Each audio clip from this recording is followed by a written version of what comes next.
Basically कोई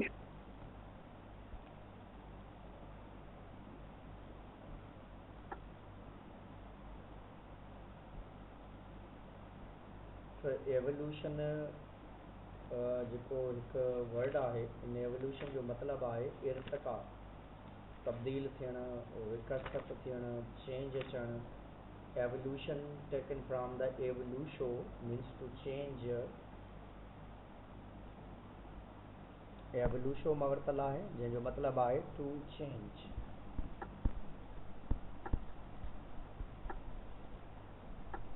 अना अहिड़ी तब्दीली, अहिड़ी चेंज जेका जानदार जी बॉडी में या कंहिं बि इन्वायरमेंट में अचे त उनखे एवोल्यूशन चवंदा आहियूं. उनखे सिंधीअ में पाण इर्तिका चवंदा आहियूं.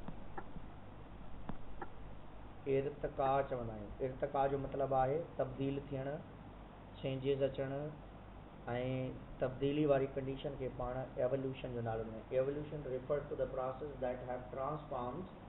एवोल्यूशन हिकु अहिड़े कंसेप्ट जो नालो आहे जेको ज़मीन ते जेके जानदार रहनि था, transformed life on earth from its earliest form to the vast diversity that is observe today.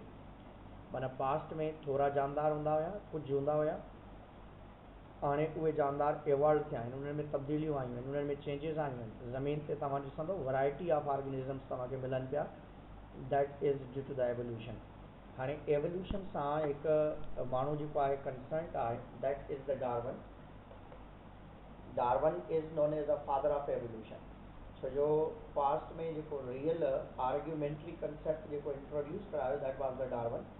इन खां पहिरीं कंहिं बि एतिरो कमु न कयो जेतिरो जेको आहे डार्विन पंहिंजे एवोल्यूशन ते वधीक ऐं बहितर कमु कयो आहे. कंसेप्ट ऑफ एवोल्यूशन जा ॿ कंसेप्ट आहिनि. हिकिड़ो आहे स्पेशल क्रिएशन थ्योरी ऐं ॿियो आहे natural selection theory. Two school of thought आहिनि. हिकिड़ा माण्हू चवनि था त हिन दुनिया में जेके जानदार आया आहिनि उन सेम फॉर्म में आया आहिनि, उनमें का तब्दीली, का चेंज न आई आहे. ऐं ॿिया चवनि था त हिन दुनिया में जानदार हिकिड़े मां ॿिए में कन्वर्ट थिया आहिनि, उन्हनि में एवोल्यूशनरी हिकिड़ी लिंकेज आई आहे, हिकिड़ी चेंज आई आहे. हाणे एवोल्यूशन जे लिहाज़ सां जेको हिकिड़ो पहिरियों कंसेप्ट आहे स्पेशल क्रिएशन वारो, उन में फादर सुरीज़ हिकु साइंटिस्ट हुयो. फादर सुरीज़ ही हिकिड़ो प्रीस्ट हुयो. इन ॿुधायो त गॉड हैज़ क्रिएटेड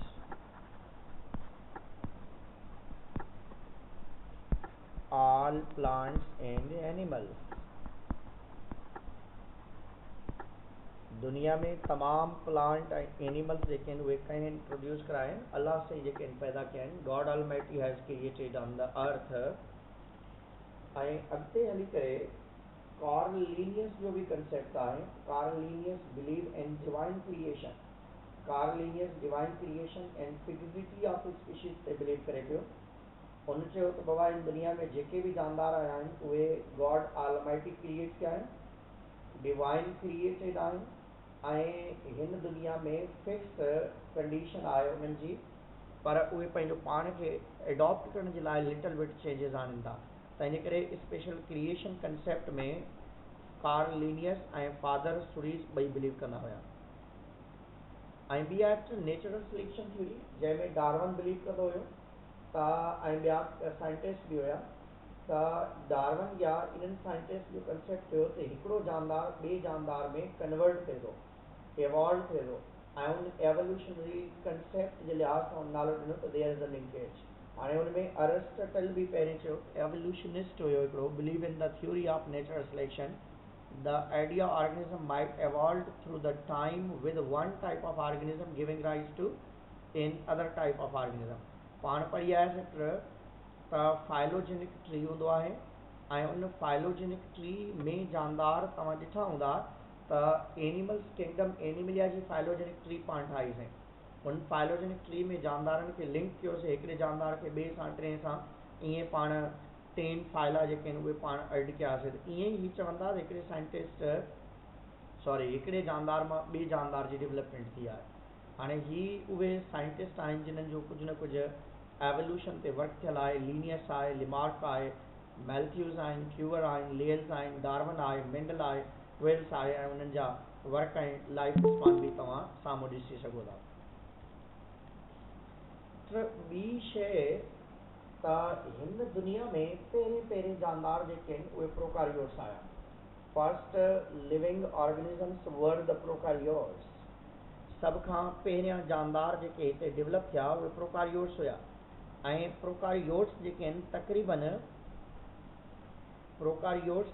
तक़रीबन 2.5 to 35 मिलियन ईयर्स अगो जेके आहिनि दुनिया में इवॉल्व थिया। ऐं सभ खां पहिरियां वेल एडॉप्टेड ऑर्गेनिजम्स जेके पहिरें एडॉप्ट थिया that was the arch bacteria ऐं उन्हनि में थर्मोफाइलिक बैक्टीरिया हुया जेके 120 सेंटीग्रेड ते बि सर्वाइव करे था सघिया। ऐं चयो थो वञे त हीअ दुनिया तमामु घणी गर्म हुई ऐं इन गर्मी जे लिहाज़ सां जानदार इन दुनिया में सर्वाइव न पे करे सघिया। हाणे इन दुनिया में जानदारनि जे एटमॉस्फेयर खे मेंटेन करण जे लाइ ॿ शयूं आहिनि। हिकिड़ो त आहे त ज़मीन जे मथां हिकिड़ी ओज़ोन लेयर डेवलप थी ऑक्सीजन जी, जंहिंजे करे जानदार जेके आहिनि प्रॉपरली एडॉप्ट करण में कामयाबु थिया, छो जो रेडिएशन मथे ई रहिजी आहे त हेठि ज़मीन जी गर्मी घटि थी। ऐं ॿी कंडीशन इहा आहे त समुंड में या हाइड्रोथर्मल वेंट वारी कंडीशन थी, या असां चवंदा आहियूं त पाणी ऐं गर्मी जो हिकु अहिड़ो झटको आयो जंहिं मां हीअ दुनिया तमामु जेका आहे दुनिया डेवलप थी वई। ऐं नॉर्मली असां चवंदा आहियूं त इन दुनिया में जेके जानदार डेवलप थिया आहिनि उन्हनि जानदारनि जी डेवलपमेंट में मेन रोल कंहिंजो आहे उहो पाणी ऐं गर्मी जो आहे। चयो थो वञे त कुझु सियारा जेके आहिनि अहिड़ा थधा सियारा उन्हनि मां बर्फ़ जा वॾा टुकड़ा जेके आहिनि ज़मीन ते किरिया ऐं उहे ज़मीन ते जीअं ई किरिया त उहे गर्म हुअण जे करे गर्मी हुअण जे करे उहे पघिरजा या मेल्ट थिया ऐं उन मां वेपर्स थिया। इहे वेपर्स हवा में पिया ऐं उन मां जेके आहिनि क्लाउड्स थिया ऐं इहे क्लाउड्स वरी जेके आहिनि ज़मीन ते बारिश जी फॉर्म में पिया ऐं अहिड़े तरीक़े सां जॾहिं उहे गर्म थियनि पिया त हवा में वञनि पिया, हवा मां वरी ज़मीन ते अचनि पिया ऐं slowly and gradually temperature regulate थियो ऐं आहिस्ता आहिस्ता हिन ज़मीन ते टेम्परेचर हिकु अहिड़ी हद ताईं अची करे पहुतो जो असां उन टेम्परेचर जे बेस ते हिन दुनिया में सर्वाइव पिया कयूं। हाणे त स्टार्ट में हिन दुनिया में जेके बैक्टीरिया अवेलेबल हुया उहे इन्वायरमेंट बेनिफिशियल न हुया। छाजे करे इन्वायरमेंट बेनिफिशियल न हुया? छो जो कार्बन डाइऑक्साइड खे यूज़ कनि पिया H2S सां ऐं उन मां ठाहिनि पिया ग्लूकोज प्लस में सल्फर रिलीज़ पिया कनि। पर ग्लूकोज खाधे जी एंट्री जे लिहाज़ सां, खाधे जे ठहण जे लिहाज़ सां माहौल जे लाइ बहितर हुया, पर इन्वायरमेंट फ्रेंडली न हुया, छो जो हीअ कार्बन डाइऑक्साइड खे यूज़ करे करे सल्फर रिलीज़ कनि पिया। पर स्लोली एंड ग्रेजुअली अॻिते हली करे वरी प्लांट्स ठहिया ऐं प्लांट्स वरी जेके उन्हनि मॉडिफिकेशन कई त कार्बन डाइऑक्साइड सां गॾु उन्हनि वाटर खे यूज़ कयो ऐं हवा में ऑक्सीजन रिलीज़ कई। जीअं जीअं हवा में ऑक्सीजन एड थियणु शुरू थी वई ईअं टेम्परेचर डिक्रीज़ थियणु शुरू थी वियो या मेंटेन थियणु शुरू थी वियो। हाणे इन दुनिया में जेके जानदार ठहिया आहिनि माना प्रोकारियोट्स मां जेके यूकारियोट्स ठहिया आहिनि उन जे लाइ ॿ कंसेप्ट आहिनि। हिकिड़ो कंसेप्ट आहे एंडो सिम्बियोन्ट्स वारो कंसेप्ट आहे त प्रोकारियोटिक ऑर्गेनिजम्स मां जेके यूकारियोटिक ऑर्गेनिजम्स डेवलप थिया आहिनि त उहे कीअं ऐं कहिड़े तरीक़े सां डेवलप थिया आहिनि। पहिरियों आहे एंडो सिम्बियोंट हाइपोथेसिस ऐं ॿियो आहे मेम्ब्रेन इनवेजिनेशन वारो मसइलो आहे जेको आहे मैकेनिज़म आहे। एंडो सिम्बियोंट हाइपोथेसिस जो मतिलबु आहे हिकु लार्ज बैक्टीरिया या लार्ज जेको आहे बैक्टीरिया खे स्मॉल बैक्टीरिया खे इनगल्फ करे थो ऐं पंहिंजी बॉडी जे अंदरि उनखे एड करे थो ऐं एड करण खां बाद में उन मां कंहिं शइ जी फॉर्मेशन थिए थी। इंटरनली उन्हनि जी बॉडी जे अंदरि जेको आहे न्यूक्लियस या मेम्ब्रेन बाउंडेड ऑर्गेनल्स जी डेवलपमेंट थी आहे। एंडो सिम्बियोंट हाइपोथेसिस जो मतिलबु आहे त जेके वॾा बैक्टीरिया आहिनि या वॾा प्रोकारियोट्स आहिनि उन्हनि नंढनि प्रोकारियोट्स खे इनगल्फ कयो ऐं इनगल्फ करण खां बाद में उन्हनि खे पंहिंजी बॉडी जे अंदरि ई एडजस्ट करे छॾियऊं।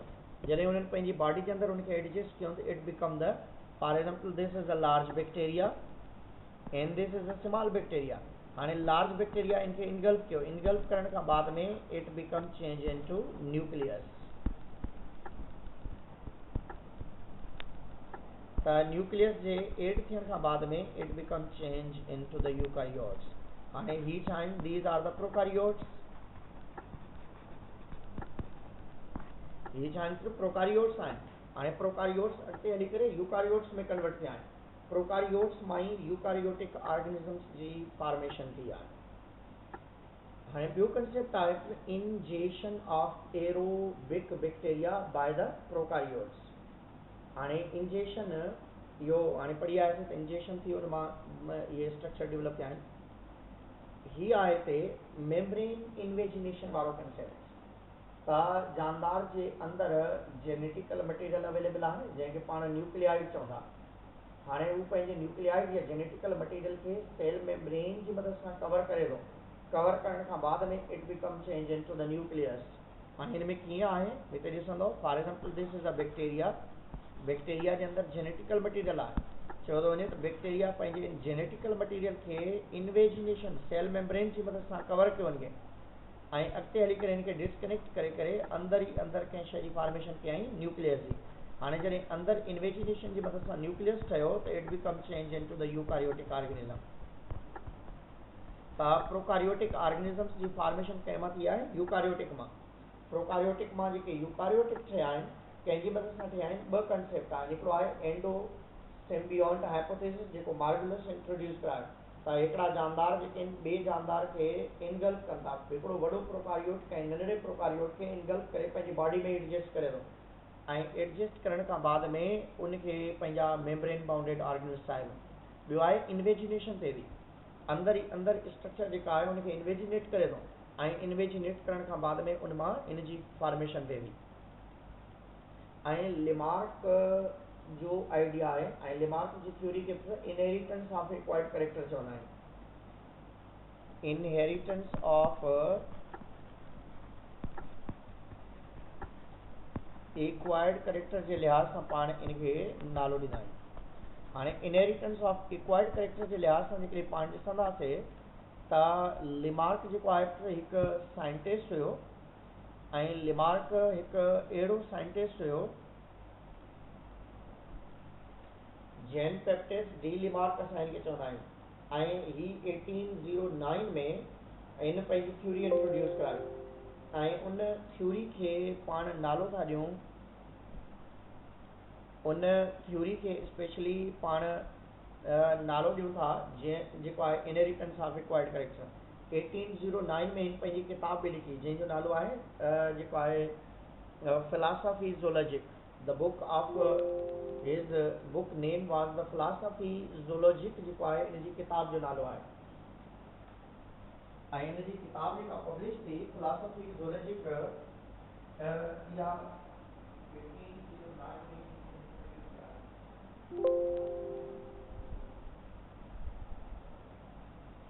फिलॉसफी ज़ूलॉजिक किताब इन पब्लिश कई ऐं उनजे अंदरि पंहिंजी थ्योरी इंट्रोड्यूस कराई ऐं उन थ्योरी जे अंदरि इन मुख़्तलिफ़ क़िस्म जा कंसेप्ट इंट्रोड्यूस कराया ऐं उन कंसेप्ट में इन बेसिकली जेका शइ ॿुधाई त जेके सोमेटिक सेल आहिनि उन्हनि सां जेका बॉडी जे अंदरि चेंज थी अचे उहा हेरिटेबल आहे।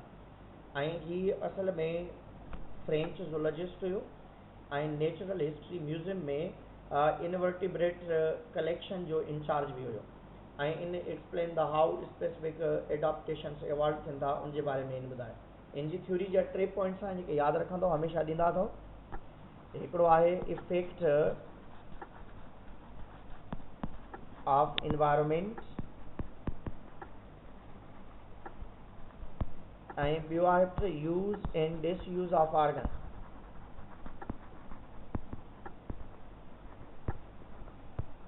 ऐं टियों जेको मेन पॉइंट आहे उहो आहे इनहेरिटेंस ऑफ एक्वायर्ड कैरेक्टर्स।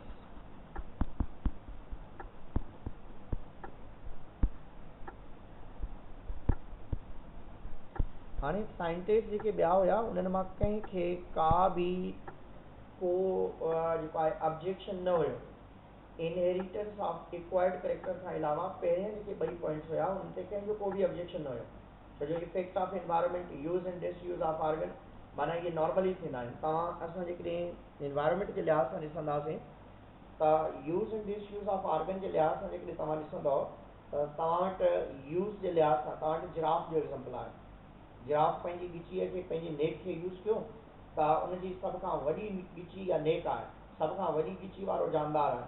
ऐं इन खां बाद में जिन्हनि जिन्हनि आर्गन्स खे यूज़ न कयो, माना फॉर एग्ज़ाम्पल तव्हां असां आहियूं जीअं पंहिंजे एयर मसल्स खे यूज़ न आहे कयो, त इन करे एयर मसल्स नॉन फंक्शनल आहे। ऐं उन खां बाद में अख जे अंदरि निकटिएटिंग मेम्ब्रेन खे यूज़ न आहे कयो, त इन करे असांजी अख जेके आहिनि उन जे अंदरि निकटिएटिंग मेम्ब्रेन आहे, पर दैट इज़ नॉन फंक्शनल। ऐं अहिड़े तरीक़े सां असांजो अपेंडिक्स आहे या कीवी आहे, ऑस्ट्रिच आहे, इम्यू आहे, कोसवरी आहे, उन्हनि फ्लाइट मसल्स खे यूज़ न आहे कयो, दैट इज़ नॉन फंक्शनल। त इन करे इन्वायरमेंट जे लिहाज़ सां शयुनि खे यूज़ कंदो उहे शयूं तव्हां वटि फंक्शनल हूंदियूं, जेकॾहिं यूज़ न कंदो त उहे नॉन फंक्शनल हूंदियूं। ऐं सेकेंड जेका मेन शइ जंहिंते ऑब्जेक्शन हुयो त इनहेरिटेंस ऑफ एक्वायर्ड कैरेक्टर जे लिहाज़ सां अकॉर्डिंग टू द लिमार्क चयो त बाबा जेके बि इहे सोमेटिक सेल में चेंजिस थियूं अचनि उहे हेरिटेबल आहिनि, पर असल में सोमेटिक सेल वारियूं के बि चेंजिस जेके आहिनि उहे हेरिटेबल न आहिनि। छो जो जेकॾहिं उहे हेरिटेबल हुजनि हा त माना तव्हांजो हथ ॿ या को बि पार्ट कटिजी आहे त उहे बि ट्रांसमिट थी वञनि हा। पर अॻिते हली करे वेज़मैन इन जी थ्योरी खे कंप्लीटली रिजेक्ट कयो बाय परफॉर्मिंग हिज एक्सपेरिमेंट, जेके ॿुधाइनि थो उन चूहे ते एक्सपेरिमेंट परफॉर्म कया आहिनि। ऐं इन खां बाद में तव्हां वटि ऑब्जेक्शन बि आहिनि हिन जा लिमार्क्स थ्योरी जा तव्हां वटि खोड़ सारा ऑब्जेक्शन्स आहिनि। माना हिन में हिकिड़ो ऑब्जेक्शन इहो आहे त जेकॾहिं कंहिं माण्हू जी बांह वढिजी थी वञे माना हिन में एक्सीडेंट में, त फॉर एग्ज़ाम्पल जेकॾहिं कंहिं माण्हू जी हथ ॿ या डिज़ीज़ में को पार्ट कटिजी वञे त उन पार्ट जे कटिजण में नॉर्मली उनजी औलाद में बि हिकिड़ी बांह वारो माण्हू हुअणु खपे न, पर अहिड़े क़िस्म जी का बि कंडीशन आहे। या उन खां बाद में तव्हां ॾिसो खोड़ सारा माण्हू जेके आहिनि नक, छोकिरियूं जेके आहिनि स्पेशली नक ऐं कन छिॿराइनि थियूं अचनि सालनि खां वठी करे, पर अञा ताईं का बि औरत का बि छोकिरी अहिड़ी न आहे जंहिंजा नक या कन पहिरें खां ई छिॿियल हुजनि या उनमें सुराख हुजनि। ऐं उन खां बाद में मेनी ह्यूमन फैमिलीज़ आहिनि, सर्कमसिशन सेरेमनी इन द इन्फेंट्स आहे, जीअं मर्दनि में छोकिरनि में स्पेशली जेको आहे उनजी 4 स्किन खे रिमूव करे छॾींदा आहिनि, मेल रिप्रोडक्टिव ऑर्गन जे 4 स्किन खे रिमूव करे छॾींदा आहिनि। ऐं अहिड़े तरीक़े सां नॉर्मली इहे सभु आहिनि। ॿी कंडीशन आहे वेज़मैन थ्योरी आहे, उन थ्योरी इहो प्रूव कयो, वेज़मैन हिकिड़ो साइंटिस्ट हो,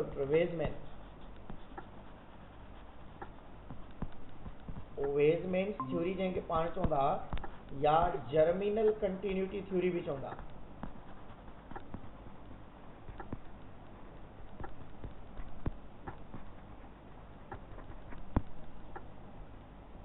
वेज़मैन थ्योरी या जर्मिनल कंटिन्यूटी थ्योरी बि चवंदा असांजी। जर्मिनल कंटिन्यूटी थ्योरी या वेज़मैन थ्योरी में इहो आहे त जानदार जी बॉडी में ॿिनि क़िस्मनि जा सेल हूंदा आहिनि। One are known as a somatic cells that are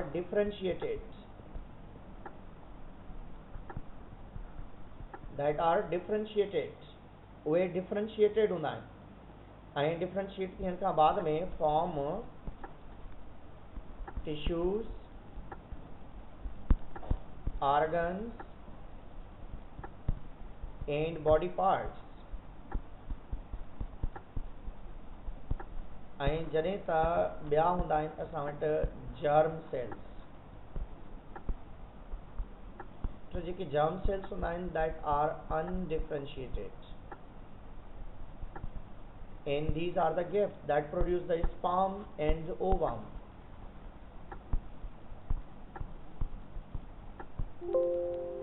sperms ऐं ओवम खे प्रोड्यूस कंदा आहिनि। स्पर्म ऐं ओवम जी प्रोडक्शन जे लिहाज़ सां जर्म सेल्स हूंदा आहिनि। त इन करे वेज़मैन लिमार्क थ्योरी खे कंप्लीटली रिजेक्ट करे छॾियो। छाजे करे रिजेक्ट कयईं? छो जो उन चूहा खयां ऐं उन्हनि जा टेल कट कया आहिनि ऐं टेल पुछ कट करण खां बाद में उन्हनि खे रिप्रोड्यूस कराइनि। जॾहिं उनखे रिप्रोड्यूस कराईं त लॉन्ग टाइम जनरेशन ताईं कंहिं बि जनरेशन में ईअं न हुयो त उहे जेके आहिनि विदाउट टेल जेके आहिनि उहे रिप्रोड्यूस थिया हुजनि या डेवलप थिया हुजनि। जर्मिनल कंटिन्यूटी थ्योरी में इहो कंसेप्ट हुयो त जानदारनि जी बॉडी जे अंदरि जेका बि जेनेटिकल इंफॉर्मेशन ट्रांसमिट थिए थी that is due to the germ cells, not by the help of somatic cells। त इन करे जेका बि जेनेटिकल डिसऑर्डर आहिनि उहे जर्म सेल्स जे करे थियनि था, सोमेटिक सेल जे करे न थींदा आहिनि। ऐं उन एक्सपेरिमेंटली इनके प्रूव कियो।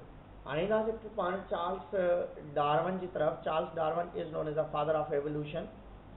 ऐं ही जेको आहे श्यूरिसबरी इंग्लैंड जो रहाको हुयो। 1809 में ही पैदा थियो ऐं इन BA डिग्री जेका आहे क्रिस्ट कॉलेज मां कयईं, क्रिस्ट कॉलेज मां कयईं। ऐं कैम्ब्रिज यूनिवर्सिटी 1831 में बि उहो पढ़ियो ऐं बाद में जेको आहे उहो नेवीअ में एज़ ए नेचुरलिस्ट में भर्ती थियो। 1831 खां वठी करे 1836 ताईं इन HMS बीगन शिप ते जहाज़ ते सफ़र कयो ऐं तक़रीबन मुख़्तलिफ़ ॿेट जेके इन्हनि घुमिया या आइलैंड्स घुमिया ऐं उतां कलेक्शन कई ऐं बाद में घर अची करे 1859 में हिकु किताबु हुन लिखी ऐं उन किताब जो नालो हुन रखियो ओरिजिन ऑफ स्पीशीज़। हाणे इन जी थ्योरी जा कुझु इंपॉर्टेंट पॉइंट्स आहिनि। उन्हनि में हिकिड़ो आहे त ओवर रिप्रोडक्शन। इन जी थ्योरी जो बेस बुनियाद आहे इन में त जानदारनि जी जेका फिटनेस आहे, माना इन चयो त जेका जानदारनि जी फिटेस्ट आहे, fittest totally depend on the reproduction. माना जानदार जेकॾहिं ओवर रिप्रोडक्शन करे थो त घणे खां घणा ॿार ॾिए थो। हाणे उहे घणा बेबी जेके उहो जानदार प्रोड्यूस करे थो, ओवर पॉपुलेशन करे थो, हुन मां कुझु बचनि था, कुझु मरनि था। तव्हां इन कुझु एग्ज़ाम्पल ॾिना आहिनि। जीअं पाण वटि कोड फिश आहे, for example 5 to 7 million eggs produce करे थी पर ईयर। ईअं ई तव्हां वटि जेको आहे जीअं हाउस फ्लाई आहे, हाउस फ्लाई जेका आहे 6 टाइम ॾिए थी, 4 to 6 टाइम्स। समर में 120 अंडा तक़रीबन 4 खां 6 मरतबा जेका आहे उहो इन जे अंदरि प्रोड्यूस करे थी। ऐं जॾहिं त एलिफेंट खे पाण चऊं था स्लोएस्ट ब्रीडर आहे। Elephant is known as a slowest breeder आहे ऐं एलिफेंट स्लोएस्ट ब्रीडर हुअण जे करे ही तक़रीबन जेको आहे 60 इयर्स जी एज में त मैच्योर थिए थो, 60 साल जी उमिरि में मैच्योर थिए थो ऐं हिकु सदी गुज़रण ताईं तक़रीबन हिकिड़ो बेबी प्रोड्यूस करे सघंदो आहे। तक़रीबन एवरेज 4 खां 6 बच्चा जेको आहे सॼी ज़िंदगीअ में ई प्रोड्यूस करे सघे थो। तंहिंजे करे पाण हिनखे चवंदा he is the slowest breeder. ऐं ॿिया बि आहिनि, जीअं तव्हां वटि स्टार फिश आहे। Star fish produce round about 1 million eggs per year. ऐं ईअं तव्हां वटि नॉर्मली जेके आहिनि रेबिट बि आहे, उहो बंडल जी फॉर्म में बेबीज़ प्रोड्यूस कंदो आहे, जंहिंखे पाण लिटर चवंदा आहियूं। 4 खां 6 बेबीज़ प्रोड्यूस कंदो आहे। 3 to 4 टाइम्स जेको आहे तक़रीबन हर 3-4 महीने जेको आहे बेबी प्रोड्यूस कंदो आहे। तंहिंजे करे त इन दुनिया में जेके जानदार वधीक बेबी प्रोड्यूस कंदा उहे सर्वाइव करे सघंदा। हाणे जेके प्रोड्यूस कंदा, बेबी वधीक प्रोड्यूस कंदा, उन्हनि खे हाणे इंट्रा स्पेसिफिक स्ट्रगल मां गुज़रणो पवंदो ऐं इंटर स्पेसिफिक स्ट्रगल मां गुज़रणो पवंदो ऐं environmental struggle. Intra specific struggle जो मतिलबु आहे struggle between the similar individuals. ऐं उहा स्ट्रगल जेका हूंदी आहे उहा सेक्स जे लाइ हूंदी आहे, शेल्टर जे लाइ हूंदी आहे ऐं उन खां बाद में फूड जे लाइ हूंदी आहे। माना इन में जेका जानदार हिकिड़े क़िस्म जा तव्हां विढ़ंदे ॾिसंदा आहियो, हिकिड़े क़िस्म जा जानदार पाण में फाइट कंदे ॾिसंदा आहियो, तव्हां उन्हनि जानदारनि खे जॾहिं बि स्टडी कंदव उहे या त जेके आहिनि सेक्स लाइ विढ़ी रहिया हूंदा रिप्रोडक्शन जे लाइ, या त हिक ॿिए खां डिॼी रहिया हूंदा उनजे लाइ विढ़ी रहिया हूंदा, या उन खां बाद में खाधे जी तलाश में हूंदा आहिनि। त माना सेक्स, शेल्टर ऐं फूड जे लिहाज़ सां। ऐं इंटर स्पेसिफिक स्ट्रगल जेकॾहिं पाण ॻाल्हि कंदासीं, that is struggle between the different individual. Inter specific struggle में आख़िरी वारा 2 आहिनि, शेल्टर ऐं फूड त आहे पर सेक्स जे लाइ न आहे। इंटर स्पेसिफिक स्ट्रगल में 2 मुख़्तलिफ़ जानदार जीअं केट एंड रेट आहे, या जेके आहिनि जीअं लायन एंड डियर आहे, या ह्यूमन एंड डियर आहे। त इन्हनि जानदारनि में तव्हां ॾिसंदव किथे बि तव्हांखे सेक्स वारी ॻाल्हि नज़र न ईंदी, सेक्सुअल एक्ट वारी का ॻाल्हि नज़र न ईंदी। उते तव्हां हमेशह शेल्टर ऐं फूड वारी ॻाल्हि कंदव जेके हुनजे वेझ। इन्वायरमेंटल स्ट्रगल में तमामु घणा ख़तरनाक कंडीशन्स आहिनि। घणा जानदार जेके आहिनि फ्लूड्स जे करे, जीअं कराची में ॾिसो अर्बन फ्लूड्स जे करे खोड़ सारा माण्हू मरी विया, या टेम्परेचर जे करे, गर्मी जे करे, या जेका आहे मथां खिवण किरण जे करे, या बारिश में जेको आहे कंहिं इन जे करे, या सर्दी या गर्मी जे करे जानदार मरी वेंदा आहिनि। जेके इन्हनि टिनि एक्सट्रीम्स मां पास थी वेंदा आहिनि उहे अॻिते जेके आहिनि सर्वाइव कंदा आहिनि, जेके इन में फेल थी वेंदा आहिनि गो वेट गान थी वेंदा आहिनि। हाणे जेके बि इन हार्श कंडीशन में रहनि था उहे पंहिंजी बॉडी जे अंदरि कुझु न कुझु वेरिएशन्स आणींदा आहिनि। हाणे उहे वेरिएशन्स, उहे तब्दीलियूं जेके आहिनि जेकॾहिं जेनेटिक्स में आणनि था ऐं उहा जेनेटिक्स जेका आहे इन्हनि खे एडॉप्ट करण में मदद करे थी, उनजे लाइ पाण वर्ड यूज़ कंदा आहियूं नेचुरल सिलेक्शन। माना नेचुरल सिलेक्शन काफ़ी लेट कमु करे थी। हालांकि जानदार रिप्रोडक्शन पाण करे थो अचे, स्ट्रगल फॉर एग्जिस्टेंस पाण करे थो अचे, वेरिएशन हेरेडिटी पाण करे थो अचे ऐं बाद में वञी करे उनखे नेचर सिलेक्ट करे थी। पर जेकॾहिं जानदार जी बॉडी में घणियूं तब्दीलियूं अची थी वञनि, घणी चेंजिस अची थी वञनि, त उन मां नवां जानदार ठही था पवनि जंहिंखे पाण ओरिजिन ऑफ न्यू स्पीशीज़ या फॉर्मेशन ऑफ न्यू स्पीशीज़ जो भी नालो ॾींदा आहियूं। इन जा ऑब्जेक्शंस आहिनि त जाम सारा ऑब्जेक्शंस आहिनि। हाणे Darwin did not clearly distinguish between the heritable and non heritable variations ऐं उन खां बाद में he stress the role of mind. नंढड़ियुनि पिचकिड़ियुनि शयुनि ते घणो ज़ोर ॾिनई, पर वॾी जेका मेन रोल जेका आहे, छो जो evolution is a driving force behind the evolution, उन ते को बि इन कंसेप्ट न ॾिनो। He could not tell the causes of variation, इन कॾहिं बि वेरिएशन जा काज़िस कोन ॿुधाया। he had no explanation for the presence of neutral variations. Natural selection cannot account for the presence of vestigial organs. Natural selection has the vital role in the evolution and operate after the variation. माना natural selection खे छा करणु खपे, कमु करणु खपे start में। माना जानदार रिप्रोड्यूस करे उन मां 10-15 जेके बि ॿार पैदा थियनि उन्हनि मां चइबो भई ही अॻिते रहंदा, बाक़ी सभु मरी वेंदा। पर इन में को बि कंसेप्ट अहिड़े क़िस्म जो न हुयो। नेचुरल सिलेक्शन जे लिहाज़ सां नेचर जेका आहे उहो वर्क करे थी after the variation for the preservation, not for the means selection. It does not explain the arrival of fittest. इन अराइवल ऑफ फिटेस्ट जे लाइ बि कुझु कोन ॿुधायो। एविडेंस ऑफ एवोल्यूशन में जेकॾहिं वेंदो, evolution observe the science Darwin evolution was mainly based on the evidence from the geographical distribution ते उनजो डिपेंडेंस हुयो सॼो। ऐं फोसिल रिकॉर्ड जे लिहाज़ सां एवोल्यूशन ते ईंदो, पाण खे ख़बर आहे आर्चपेट्रिक्स जेके आहिनि या आर्चोटेरिक्स जंहिंखे पाण चवंदा आहियूं, त उहे जानदार ओल्डेस्ट एंशंट जेके आहिनि ऑर्गेनिज़म्स आहिनि।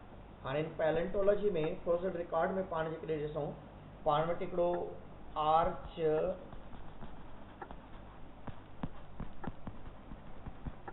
ट्रेक्स बर्ड आहे जंहिंखे पाण ओल्डेस्ट बर्ड चवंदा आहियूं, ऐं इहो 1861 में बवेरिया जर्मनी मां मिलियो।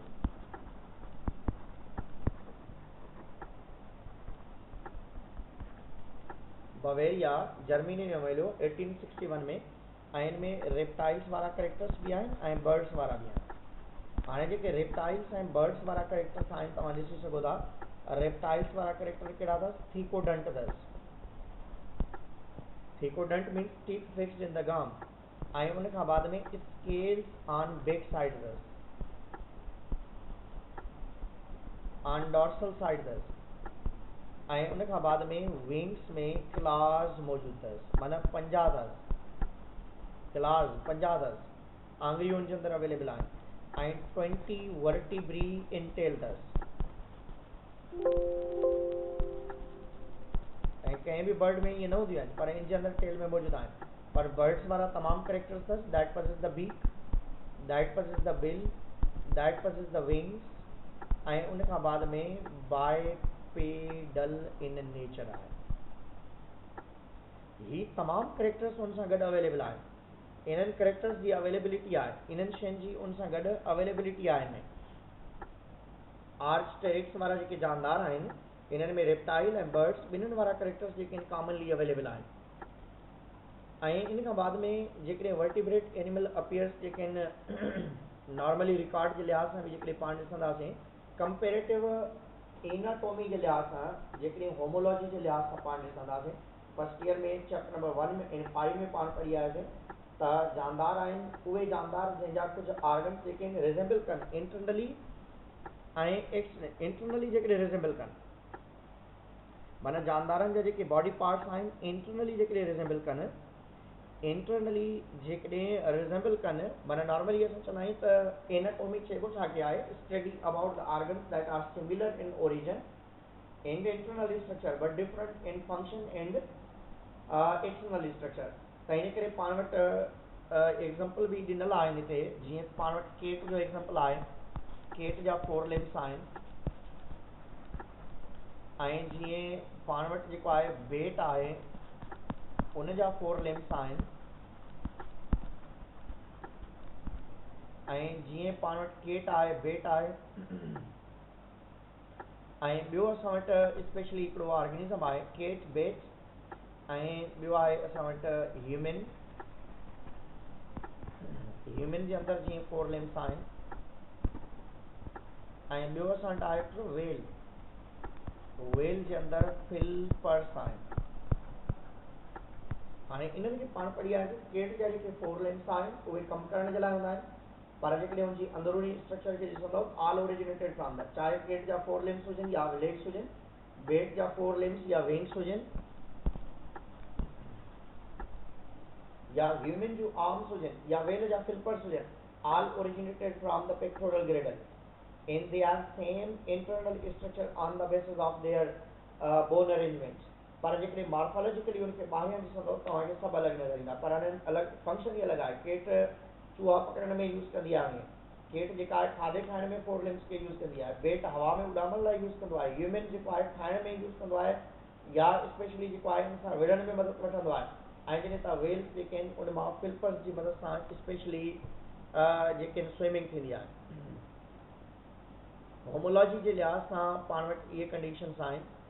ऐं इन खां बाद में वेस्टिजियल ऑर्गन्स जेकॾहिं तव्हां ॾिसंदव त वेस्टिजियल ऑर्गन्स जे लिहाज़ सां पाण वटि ह्यूमन बॉडी जे अंदरि स्पेशली ॾिसंदासीं त एयर मसल्स वेस्टिजियल आहिनि, अख जे अंदरि निक्टिएटिंग मेम्ब्रेन ह्यूमन में वेस्टिजियल आहे, अपेंडिक्स वेस्टिजियल आहे, ऐं उन खां बाद में जेकॾहिं इन में स्नेक जा ॾिसंदव फोर लिम्स वेस्टिजियल आहिनि, ऐं उन खां बाद में तव्हां वटि जेके आहिनि इन्हनि में हार्स आहे उनजो जेको आहे स्प्लिंट बोन हूंदो आहे उहो वेस्टिजियल आहे, ऐं जेकॾहिं तव्हां वटि ऑस्ट्रिच आहे, कीवी आहे, इम्यू आहे, कोसावरी आहे, उनजा फ्लाइट मसल्स वेस्टिजियल आहिनि। ऐं इन मां असांखे ख़बर पए थी त वाक़ई जानदार जेके आहिनि इन में आहिनि। कंपेरेटिव जेकॾहिं एम्ब्रियोलॉजी कंदासीं पाण, एम्ब्रियोलॉजी जे बेस ते जेकॾहिं पाण ॾिसंदासीं on the basis of embryology, जानदार एम्ब्रियोलॉजिकली पाण में हिक ॿिए सां रिज़ेंबल कंदा अथव। हाणे एम्ब्रियोलॉजी जो मतिलबु छा आहे, माना जॾहिं तव्हां कॉर्डेट्स खे ॾिसंदव, कॉर्डेट्स जे लाइ पाण चवंदा आहियूं they have the basic characters notochord, nerve cord, pharyngeal gill slits. Notochord, nerve cord, pharyngeal gill slits जेके आहिनि इन्हनि जे सभिनी में मौजूदु हुअण सां असांखे ख़बर पए थी all are resembling with each other. तव्हां जेकॾहिं एम्फीबियन फिश जो एम्ब्रियो ॾिसंदव, एम्फीबियंस जो एम्ब्रियो ॾिसंदव, रेप्टाइल्स जो एम्ब्रियो ॾिसंदव, मेमल्स जो एम्ब्रियो ॾिसंदव, इन्हनि सभिनी जानदारनि जा जेकॾहिं तव्हां एम्ब्रियो ॾिसंदव जेके तव्हांजी किताब में बि फिगर ॾिनल आहे त तव्हांखे स्टार्ट में सिमिलर नज़र ईंदा, पर स्लोली एंड ग्रेजुअली जेके आहिनि उहे अॻिते हली करे चेंज थींदा। त तंहिंजे करे पाण चवंदा एम्फीबियंस, रेप्टाइल, बर्ड्स, मेमल्स जेके आहिनि इहे स्पेशली जेके आहिनि ॾिसण में हिकु जहिड़ा नज़र ईंदा आहिनि, पर एवोल्यूशन जे लिहाज़ सां असांखे चेंज या लिटल बिट चेंजिस नज़र ईंदा आहिनि। हाणे नेचुरल सिलेक्शन जो बि आहे, डार्विन नेचुरल सिलेक्शन जो कंसेप्ट आर्टिफिशियल सिलेक्शन मां ई वरितो। उन पंहिंजे घर जे अंदरि जानदार रखिया ऐं उन्हनि जानदारनि खे उन रिप्रोड्यूस कयो, ऐं रिप्रोड्यूस करण खां बाद में उन मां वैरायटी ऑफ ऑर्गेनिज़म वरिता आहिनि, ऐं जॾहिं वैरायटी ऑफ ऑर्गेनिज़म्स उनखे मिलिया त उन मां इहो उन कंसेप्ट वरितो त जीअं मां घर जे अंदरि ब्रीडिंग थो करायां त नवां जानदार पिया ठहनि, त ईअं ई उन चयो त बाबा there is a natural selection. हाणे नेचर में जानदार नेचुरली पाण में रिप्रोड्यूस कंदा आहिनि, उन्हनि मां नयूं वैरायटीज़ प्रोड्यूस थींदियूं आहिनि। ऐं इन खां बाद में कुझु हेरिटेबल वेरिएशन्स हूंदियूं आहिनि, उहे जेके असांजी बॉडी जे अंदरि जेनेटिकली अडॉप्ट थींदियूं आहिनि, हेरिटेबल आहे, ऐं कुझु नॉन हेरिटेबल हूंदियूं आहिनि जेके सोमेटिक सेल में लिटल बिट चेंजिस अची वेंदियूं आहिनि।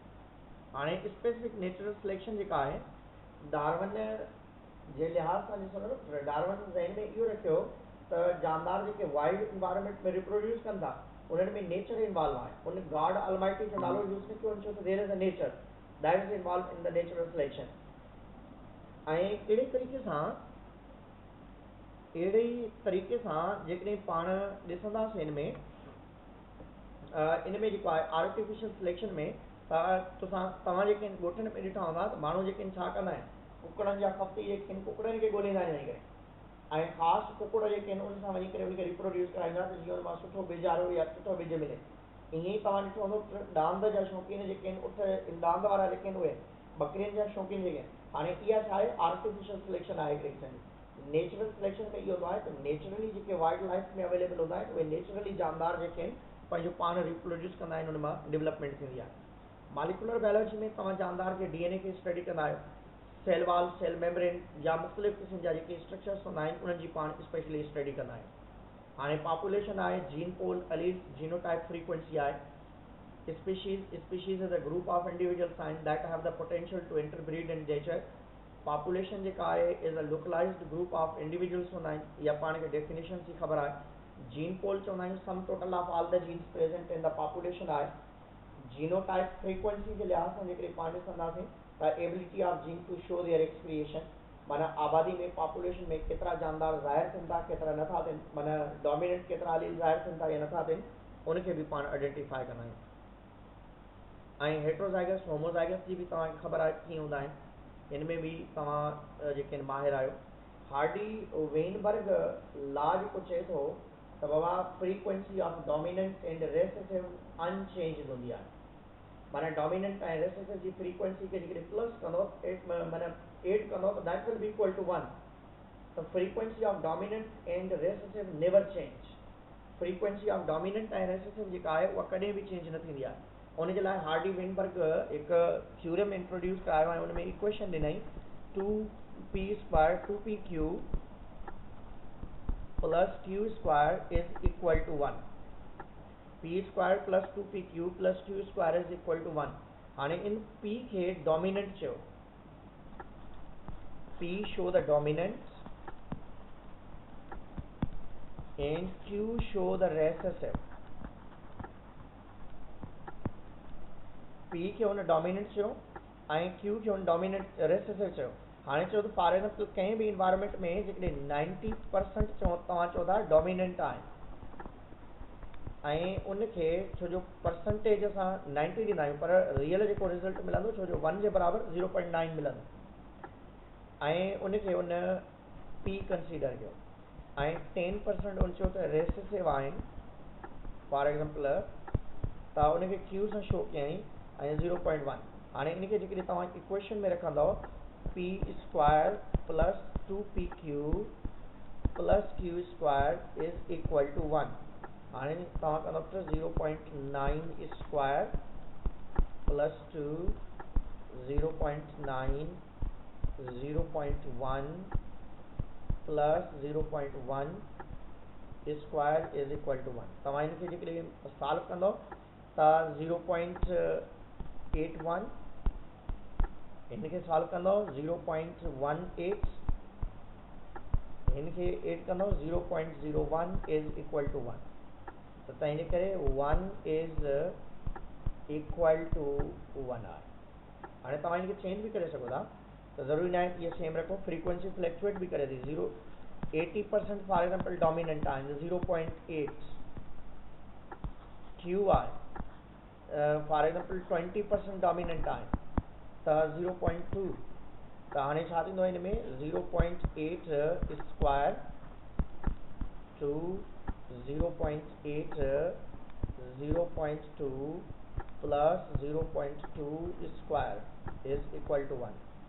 हाणे हिते आहे 0.64 प्लस हिनखे कंदव 32 ऐं 6 जेको आहे इन में मिलंदो पाण खे 2 8 18 0.32 0.04 इज़ इक्वल टू 1। हाणे तव्हां हिनखे चई सघो था 1 इज़ ऑलवेज इक्वल टू 1। तव्हां फ्रीक्वेंसी चेंज करे सघो था, तव्हांजी मर्ज़ी आहे। ऐं हिन खां बाद में factor affecting the gene frequency हूंदो आहे। म्यूटेशन जेका आहे ज़्यादातर शयुनि ते इफेक्ट करे थी। Mutation ultimate source of all changes आहे हिन में। माइग्रेशन जेका आहे हिकिड़े एरिया खां ॿिए एरिया ताईं, म्यूटेशन जी ख़बर आहे माना sudden change in the genetical information, पोइ उहा अल्ट्रावायलेट रेडिएशन जे करे हुजे, आयोनाइजिंग रेडिएशन जे करे हुजे, या कंहिं कार्सिनोजेनिक सब्सटेंस जे करे भी म्यूटेशन थिए थी। माइग्रेशन जो मतिलबु आहे जानदार माइग्रेट कंदा आहिनि। A very potent agent of change, migration locally acts as the prevent evolutionary changes by preventing the population that exchange them from diverging from one another. Genetic drift जो मतलब होता है it is the change in the frequency of allele at the locus that occur by the chance। माना chromosome से मथा jeans जेके available आहिनि उनजी लोकस चेंज थी वञे या उहे ट्रांसपोजिशन थी वञनि त उनजे लाइ पाण जेनेटिक ड्रिफ्ट चवंदा। नॉन रेडम मेटिंग जो मतिलबु इहो हूंदो आहे त माना फॉर एग्जाम्पल जेके वाइल्ड इन्वायरमेंट में जानदार मौजूद आहिनि पंहिंजी मर्ज़ी सां कंहिं सां बि रिप्रोड्यूस करे सघनि था। कंहिं बि जानदार जी कंहिं फीमेल सां रिप्रोड्यूस कनि था हिकिड़ी स्पीशी में, पर जेकॾहिं आर्टिफिशियल सिलेक्शन हूंदी आहे पोइ उहो सिलेक्ट कंदो आहे त हीअ जानदार अहिड़े तरीक़े सां आहे हुन सां वञे। पोइ नॉन रेंडम मेटिंग जेका हूंदी आहे हिकिड़ी हूंदी आहे random mating. In inbreeding is most common form, does not alter the allele frequency but lessens the proportion of heterozygous individuals. Individuals certain genotypes sometimes mate with one another more commonly than would be the expected random basis. This is called non-greatly from those predicted by the Hardy-Weinberg principle. Selection आहे, some individuals leave behind the more progeny than others, the rate at which they do so affected by. जीअं सुनत बि आहे, हज़रत सल्लल्लाहु अलैहि वसल्लम चयो आहे तव्हां पंहिंजी मैरिज या शादी जेका आहे हमेशा फर्टाइल ख़ानदान में कयो, अहिड़े निभागे ख़ानदान में न कयो जंहिंमें ॿार ई पैदा न थींदा हुजनि। त जेके फर्टाइल बेबी ख़ानदान में कंदो तव्हांजा ॿार थींदा, पंहिंजी फैमिली खे जेके तव्हां डेवलप करे सघंदव। This selection can be artificial or natural.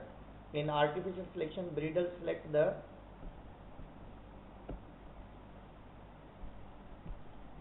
Breeder select करे थो, ऐं नेचुरल सिलेक्शन में इहो हूंदो आहे त नेचुरली जानदार सिलेक्ट थींदा आहिनि। हाणे ही कम वारा थो इहे ईंदा थो स्पेशली एंडेंजर्ड स्पीशीज़, उहे जेके ख़तमु थियण जे क़रीब आहिनि, जिन्हनि जी तादाद तमामु घटि आहे ऐं लेस इन नंबर आहिनि, त उनखे पाण इंडेंजर्ड चवंदा आहियूं। जेके ख़तमु थी चुका आहिनि कंहिं इलाइक़े मां कंहिं जॻह तां, त उनखे पाण एक्सटिंक्ट जो नालो ॾींदा आहियूं। हेबिटॉट डिस्ट्रक्शन जो मतिलबु आहे त माना जानदार जेके इंडेंजर्ड थिया आहिनि या एक्सटिंक्ट थिया आहिनि, तव्हां उनजे माहौल खे ख़तमु कयो आहे, तबाह कयो आहे तंहिंजे करे। माना जेकॾहिं हू फॉरेस्ट में रहनि पिया, तव्हां फॉरेस्ट तबाह कयो। जेकॾहिं पाणी में रहनि था त पाणी जा तलाव ख़तमु करे छॾियो। मच्छियुनि खे ख़तमु करण जे लाइ तव्हां ज़्यादातर दरिया ख़तमु करे छॾियो, या जेके आहिनि तव्हां समुंड जे अंदरि जेका आहे पोल्यूशन करे छॾी। त ईअं ट्रॉपिकल रेन फॉरेस्ट जेको आहे 44% जेको आहे उनमें जानदार एक्सटिंक्ट थी चुका आहिनि, ऐं यूकेलिप्टस फॉरेस्ट में जेके आहिनि 95% जानदार जेके आहिनि एक्सटेंशन जी तरफ़ वञनि पिया। एक्यूरेट नंबर ऑफ एक्सटेंशन जेका आहे उहा इम्पॉसिबल आहे, छो जो एक्यूरेट त तव्हां जंगल में कोन था ॿुधाए सघो केतिरो आहे। क्लाइमेटिक चेंज जेको आहे उहो ख़तरनाक अथव, पोल्यूशन थिए थी, invasion from the foreign species जेके आहिनि, माना फॉरेन कंहिं इन्वायरमेंट में हरण था रहनि, तव्हां उते जेकॾहिं लाइन छॾे ॾींदव त तबाह करे छॾींदव। फॉरेन कंहिं इन्वायरमेंट में चूहा था रहनि, उते नांग अची वेंदो त उहो तबाह थी वेंदा। फॉरेन कंहिं इन्वायरमेंट में जनरल इन्वायरमेंट आहे, उते तव्हां ह्यूमन खे छॾे ॾींदव, सभिनी शयुनि खे तबाह करे छॾींदो। त जेकॾहिं इन्हनि जानदारनि खे तव्हां प्रिज़र्व करणु था चाहियो त उनजे लाइ तव्हां वटि नेशनल पार्क हुअणु खपनि। माना जंहिं जंहिं इन्वायरमेंट में उहे जानदार रहनि था उन्हनि खे तव्हां नेशनल पार्क जो नालो ॾियो, त जीअं उते को माण्हू अचे ऐं उते जेको आहे को गुंडागर्दी न करे या उन्हनि जानदारनि खे मारे ऐं तबाह न करे छॾे। ऐं उन इन्वायरमेंट खे प्रोटेक्ट कयो जंहिंखे पाण लैंडस्केप चवंदा आहियूं, माना नंढा नंढा एरिया जेके वाइल्ड लाइफ मां सुठा आहिनि, तव्हां उन्हनि खे प्रोटेक्ट कयो। ज़ू ऐं बोटनिकल गार्डन्स तव्हां क्रिएट कयो।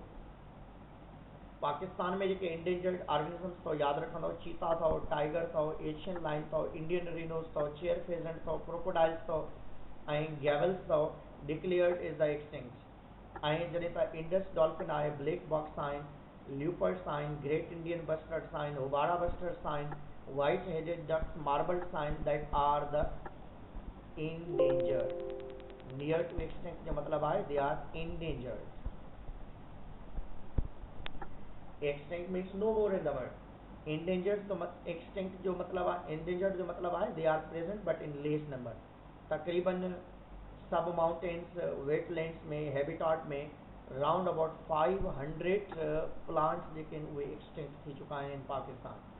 त ही कुझु शयूं आहिनि जेके तव्हांजे चैप्टर जे बारे में आहिनि। मां इन चैप्टर खे तव्हांजे नेट ते